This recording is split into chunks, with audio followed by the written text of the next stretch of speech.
Bonjour Jean-François. Bonjour. En une minute, quelle est ta définition de la radio? Une minute seulement. Il va falloir mettre une cage fermée. Bonjour Sophie. Bonjour Samuel. Quelle est ta définition de la radio? La radio, c'est la liberté. Quoique, on a l'impression en ce moment, messieurs les censeurs, on ne peut plus rien dire, on ne peut plus rien faire. Alors justement, par exemple, pas être filmé. La radio, c'est la modernité, c'est le premier média électronique et c'est toujours d'une actualité brûlante. C'est un média nomade, c'est un média gratuit, c'est un média universel qui s'est adapté à tous les moyens de transmission, les grandes ondes, la FM, aujourd'hui les applications. Mais ouais, c'est la liberté, c'est le délire total, parce que j'ai vécu des moments en radio exceptionnels. Et c'est vrai que j'ai pas l'impression qu'on puisse faire ça ailleurs. En tout cas, la télé, ça paraît moins drôle que la radio. La radio, c'est l'intimité, c'est être dans un studio avec une bande de copains ou seul, la nuit, le matin. Enfin voilà, c'est tout ça pour moi, la radio. Peut-être juste une question, qu'est-ce qui vous a poussé à faire de la radio? C'est parce que je suis très timide dans la vie et que j'aime bien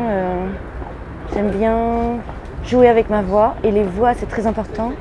Et je suis attirée par les belles voix à la radio. Et que je voulais absolument, moi aussi, faire rêver des gens.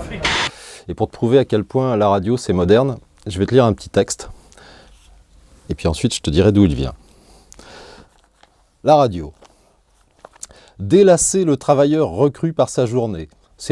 Le style est un peu daté, mais c'est pas grave. Quand j'étais toute petite, j'avais 10-12 ans, j'écoutais beaucoup la radio, particulièrement Radio Monte-Carlo à l'époque de Monaco, puisque mes grands-parents habitaient la Côte d'Azur et que j'allais en vacances là-bas. Et c'est vrai que j'écoutais Jean-Pierre Foucault à l'époque, Carole Chabrier, enfin toutes ces grandes voix du premier RMC.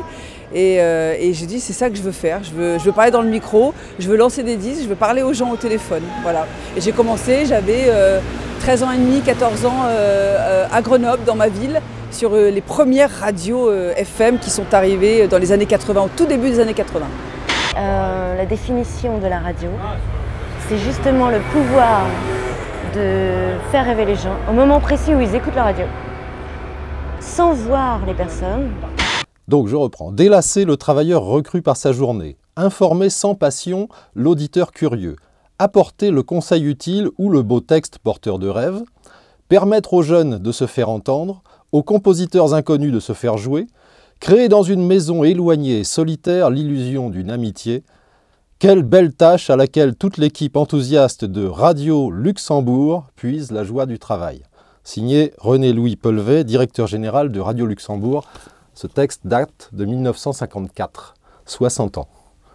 Donc tout était déjà écrit, les grandes définitions, les grandes lignes sont déjà là, et 60 ans plus tard, c'est toujours d'actualité, c'est toujours moderne. C'est ça la radio.